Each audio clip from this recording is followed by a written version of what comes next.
The success of the dialogue between the leaders of the three-party political coalition Team Unity will depend on the Prime Minister, said Premier Mark Brantley, CCM's leader in the coalition. Speaking on his radio call-in show On the Mark on 13th April, Premier Brantley said he understood that people were concerned. In the first meeting with the Prime Minister, Brantley said both CCM and PAM have expressed their views on the actions and decisions taken by Prime Minister Dr. Timothy Harris, the leader of the PLP, the third member in the coalition. According to Brantley, in the next meeting on 15th April, PAM's leader Sean Richards and himself would have a response from the Prime Minister on the issues of concern they have expressed. Brantley said emphatically, the issues they have with the Prime Minister have to stop. Yes, I have my role to play. The old people say one hand can't clap. And so we would need others as well to play their role and understand that the way of doing business that we have complained about and that we have sought privately for years to resolve, that way of doing business has to stop. And if it doesn't stop, and it won't stop, then certainly there is no foundation that we can build on. We build it on sand. And so I am very, very clear in my mind that it shouldn't have required a crisis for Nevis to get what belongs to Nevis, and we still ain't there yet. It should require leadership that understands and respects all the people of the country, whether you're from Taba or you're from Gingerland, whether you're from Newtown or you're from Low Street. Leadership that respects all. And if leadership respects all and sees the country as one country, then we wouldn't have all of this problem, you know. We wouldn't have a St. Kitts versus Nevis because people would say it is one country. But instead of that, we have somehow found leadership over the years that sees its mandate as ending at the water taxi pier or the pier in St. Kitts in Bastille. And we need to change that. And until we can get to an understanding, both politically and among the populace, that we are all one people and that every man, woman, and child in this country must, and I say must, be able to benefit from the full fruits of his or her citizenship. Until we can get to that, it means, therefore, that we're not building something that is sustainable. And I am not going to resile from that. The leader of PAM, Sean Richards, and Brantley of CCM have spoken publicly on several occasions about the difficulties they are experiencing with their PLP partner, going public, they say, after years of trying to resolve the issues privately. Glenn Barth reporting for SKN Newsline. Minister of Education Janelle Powell announced an end to the shift system that was adopted by the Ministry of Education to mitigate the impact of COVID-19 on the student population in the country more than a year ago. The minister in a press release said, quote, "The ministry is staunchly committed to a course of action which will increase teacher-student contact time for all students. In light of the current COVID-19 status in our federation, the Ministry of Education, on the advice of the Ministry of Health, has taken the decision to return to full-day instruction for all students enrolled in our public schools." End quote. This means that all the education institutions, including Bassier High School, Washington Archibald High School, and the Cotton Thomas Comprehensive School that have been operating on a shift system, will return to full-time instruction at the start of the third term on April 25th. Reinforcing the main concern of health and well-being of students, the minister urged all to continue to abide by the established COVID-19 prevention protocols. School resumes on Monday, April 25th. I'm Andre Huey for SKN Newsline. The SKN Newsline website now offers you more news. Log on to www.sknnewsline.com for local, regional, and international news. You can also watch the latest newscast and keep abreast with news in sports, all from sknnewsline.com. That's www.sknnewsline.com. News at your fingertips.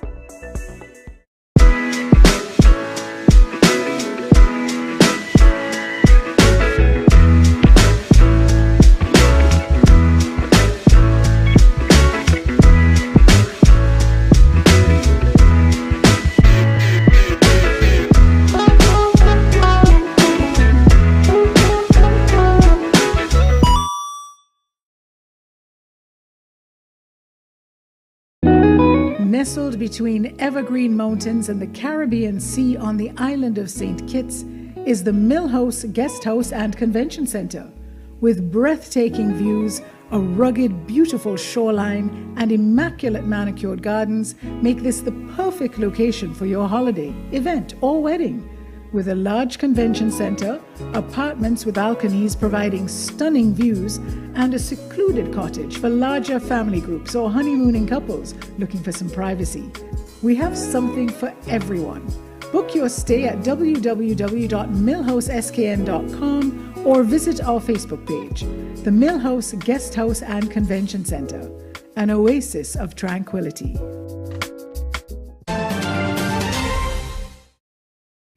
Premier Mark Brantley again spoke on the recent beach incident involving a Caucasian woman alleged to be a tourist who attempted to stop a group of school students from using the beach. Under the laws of St. Kitts and Nevis, all beaches are public and anyone can use them. Having a beachfront property does not include ownership of the beach in the Federation. The incident received widespread notability when phone videos began circulating on social media platforms. The woman confronted parents and coaches, then laid down on the beach to disrupt the activities of the school children. A statement on the incident was issued by Premier Mark Brantley, who condemned the behavior of the woman. On his On the Mark radio show, Brantley again made reference to the incident. Since the matter involved students from the St. Thomas's Primary School, involved teachers and coaches from that school and parents, I've asked the minister who's here, the Honorable Troy Liebert, and his team, to gather some additional information and to inquire further by perhaps interviewing those who were there to get a clearer sense of what happened, and then of course to report further. So that was the position. People are saying the police should be involved and all of that, but police get involved in terms of criminal matters. And so what you have here really is a very unfortunate and frankly, tragic situation that developed there. But I think that the people of Nevis have been accustomed to welcoming people to our shores for many, many years. We are a very hospitable people. We are genuine and warm people. We make people feel comfortable. And thankfully, we have really not seen any type of behavior like this, certainly here on the island in recent times. And so we have to guard against it. We have to ensure that people who come respect us and respect our values, respect our culture, respect what it is we're seeking to do, and respect our island, our rules, and our laws. And so I made it quite clear in my statement that all beaches are public and therefore available for the use and enjoyment of all of us. And so I have, I believe, done what a responsible leader would do in the circumstances and made a very strong statement. In fact, I've had very good reviews from the statement that I made, reviews that have come in from the region, frankly. Many who have said that they are really appreciative of the way that me and my government would have stood up and confronted this situation in a very direct way. The incident elicited outrage in several segments of the population of St. Kitts and Nevis, with some strong condemnation written on some social media outlets. Glenn Brad reporting for SK Newsline.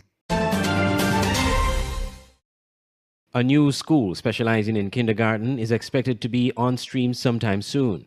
Introducing Excellence Academy, which is owned and operated by renowned teacher Marva Woodley.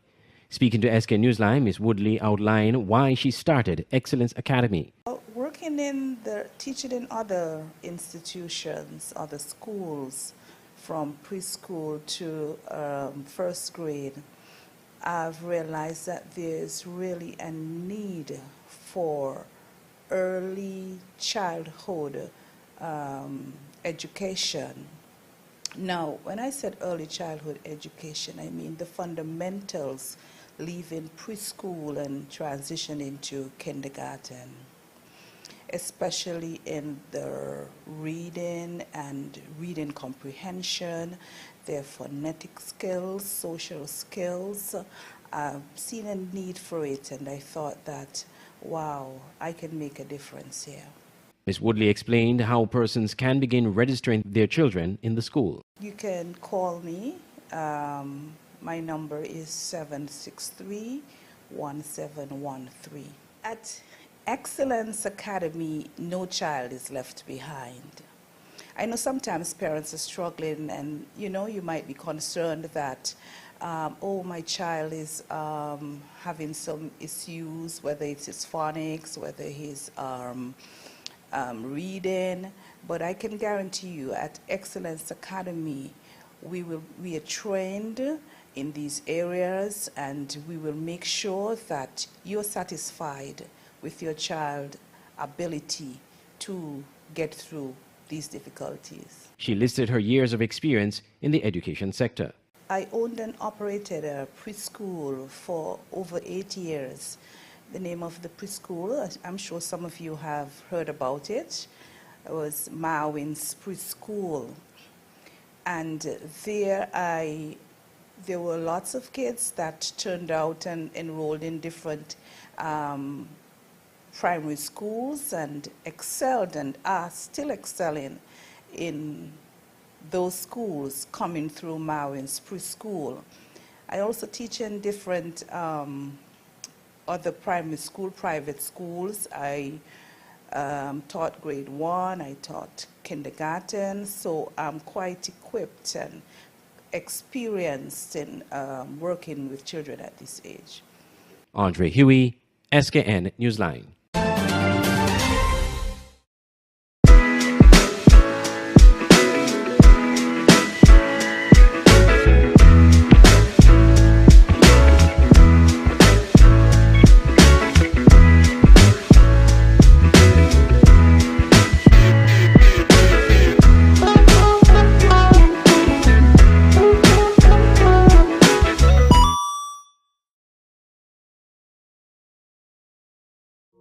If you're looking for a place to host that special event, conference, meeting, social event, party, whatever the occasion, your best option is the Millhouse Convention Center, Palmetto Point, St. Kitts. Located on the picturesque Garvey's Estate, the Millhouse Guesthouse Convention Center has enough space for outdoor events overlooking the Caribbean Sea. If you're looking indoors, the center is equipped with amenities needed to make your event a success. And by combining both spaces, you're sure to have a memorable event, no matter the occasion. Call the offices at Millhouse Guesthouse and Convention Center to book your next event on simply the most beautiful place in St. Kitts. Call 668-1392. Millhouse Convention Center at Garvey's Estate, Palmetto Point, St. Kitts. Making your event memorable. It's the new and improved SKN Newsline Android mobile app. With the SKN Newsline app, you can watch your news reports, the SKN Newsline Newscast, sports, special features, and so much more. You can also send us a WhatsApp or call us directly. Go in the Google Play Store, search SKN Newsline, and download the app today. The SKN Newsline mobile app. News on the go.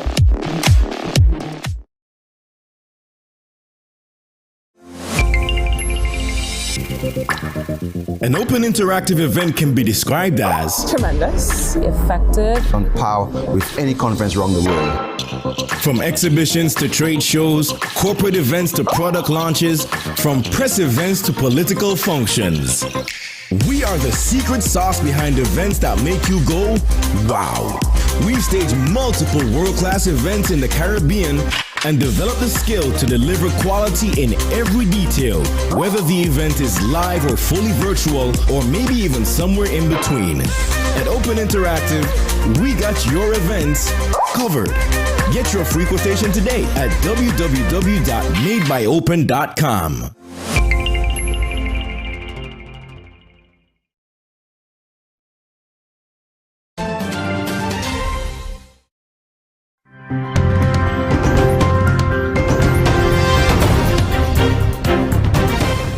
State visit years in the making. As Rwandan President Paul Kagame stepped off his plane on Wednesday afternoon, it set into motion what is anticipated to be the ultimate show of pomp, pageantry, and politics. It is said this visit serves to deepen bilateral ties between the Republic of Rwanda and Jamaica. While it's unclear what this means for the country, part of Kagame's 3-day visit includes a presidential address in Parliament on Thursday, where the specifics of this arrangement could be addressed. Several government ministers and members of the opposition were present to welcome the president, including Prime Minister Andrew Holness, Opposition Leader Mark Golding, and Governor General Sir Patrick Allen. Following his arrival, Kagame laid flowers at the shrine of national hero Marcus Garvey. Foreign Affairs Minister Kamina Johnson-Smith was also present. Kigali, the capital of the Republic of Rwanda, is set to host the next Commonwealth Heads of Government meeting. Suspicions are brewing that with Kagame's visit to Jamaica, the government would try to woo him to support Foreign Affairs Minister Kamina Johnson-Smith in her candidacy for Secretary General for CARICOM. However, Prime Minister Andrew Holness assures neutrality. I'm Janelle Powell for CBM Live. With the Easter weekend fast approaching, the Health Ministry has noted some concerning developments. According to officials, there's been a 15% increase in cases over the last 2 weeks, which coincides with the lifting of restrictions. They've also noticed the number of samples returning positive has increased by roughly 10% since the end of March. Again, we are monitoring these changes because they could be indicative of increased activity, increased transmission in the population, and that could very well be as a result of the additional movement that we would have been noting as things became less restricted. With events and gatherings planned for the long weekend, Health Minister Terence Dial Singh is appealing for the population to exercise heightened vigilance and responsibility. This is a time to be aware, a time to be careful, to protect yourself. Protect your elderly at home who are still succumbing. Protect your workplaces, and also to protect our hospital system. Because we don't want the post-Easter period to be one where the hospitals start to report higher levels of occupancy. After Easter last year, the country went from an average of 20 cases and no deaths per day to over 250 cases and 5 deaths per day. Now that the holiday is once again here, the Health Ministry is hoping history does not repeat itself. But 39% of sequences done at the University of the West Indies were the more infectious Omicron sublineage called stealth Omicron. It's the same variant responsible for surges in many countries globally like China. And while it's concerning for the Chief Medical Officer, it's just one on the list of developments the ministry is now monitoring closely. Also sequenced in last week's report from the university was a Delta case. Although it is one, it is concerning that we still have Delta circulating in the country. So that is a concern because of the severity of Delta in terms of it, in the way it causes severe disease and death. Since last Easter, vaccines have become widely available, but to date, only half of the population is covered. Rashad Khan, CNC3 News.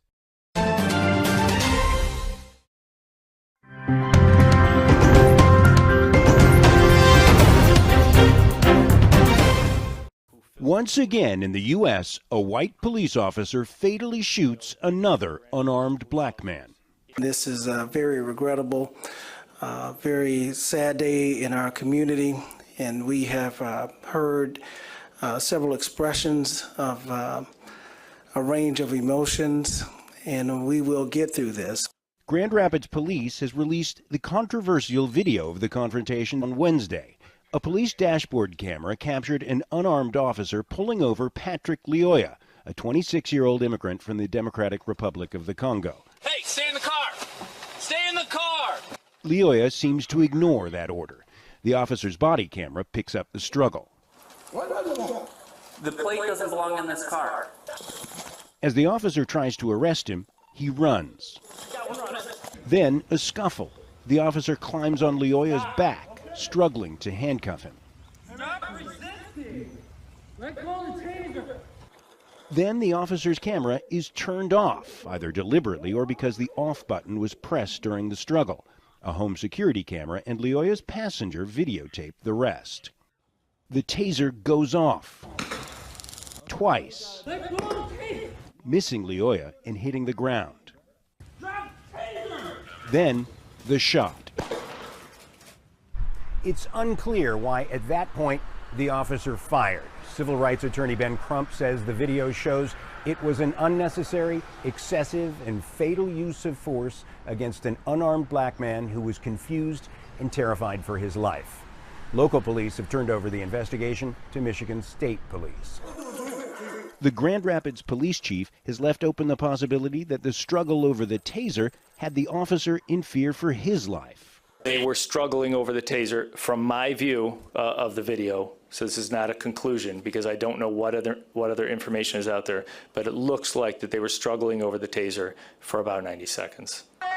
Police killings of black Americans in recent years, particularly the videotaped death of George Floyd in Minneapolis, launched the Black Lives Matter movement in protests across the U.S. Whatever conclusion the investigation finds in this case, Leoya's family and civil rights activists are left to mourn yet another police killing of an unarmed black American. John Hendren, Al Jazeera.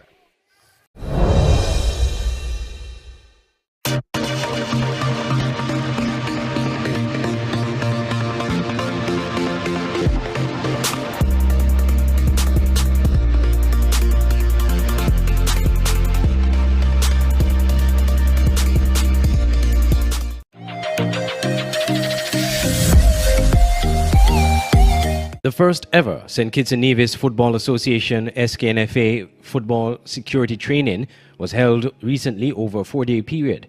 This training is designed to prepare enlisted persons to provide security services at football venues in accordance with international standards. Carlton Pinney, an executive member of the SKNFA in charge of security, explained the concept and purpose of the training exercise.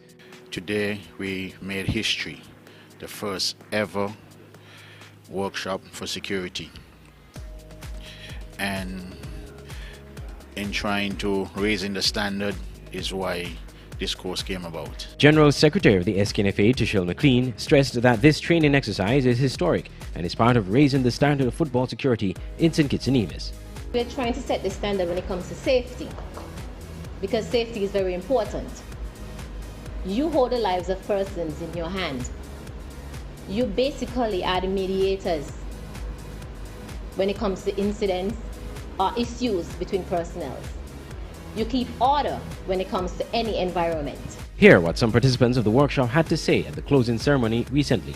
I research just to go down the body, but I learned that we should search one side first and then go to the other side. That was something new to me. I learned about the type of searches, incident and report, and crowd control. These topics were taught by Detroit Henry and Marvin Thompson. Overall, I would say that this training workshop was a success as the organization strives to raise the standard. Speaking at the closing ceremony on behalf of the SKNFA, Second Vice President Cuthbert Keynes noted that the training highlights the thrust of the SKNFA executive to raise the standard of football in St. Kitts and Nevis and the high value placed on security. Raising the standard, our country, our football, our people. And I think this is very critical at this point in time as we still slightly moving out of a pandemic, and you as security personnel is faced with working with the general public to ensure the best security for the association. The training was held at the police training complex in Bastyr. The first test for the participants was being deployed on Tuesday at the first international match in St. Kitts and Nevis since the 2021 COVID-19 lockdown. St. Kitts and Nevis women's team versus the USVI.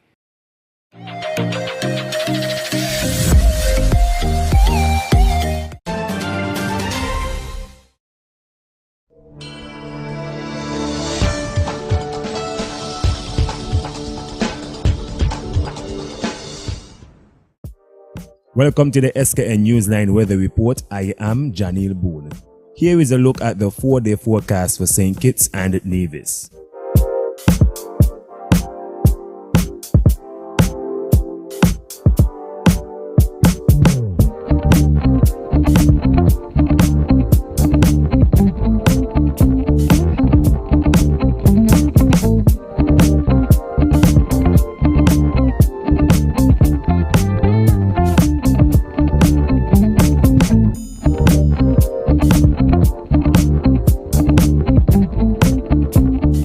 more detailed weather report, visit our website at www.sknnewsline.com.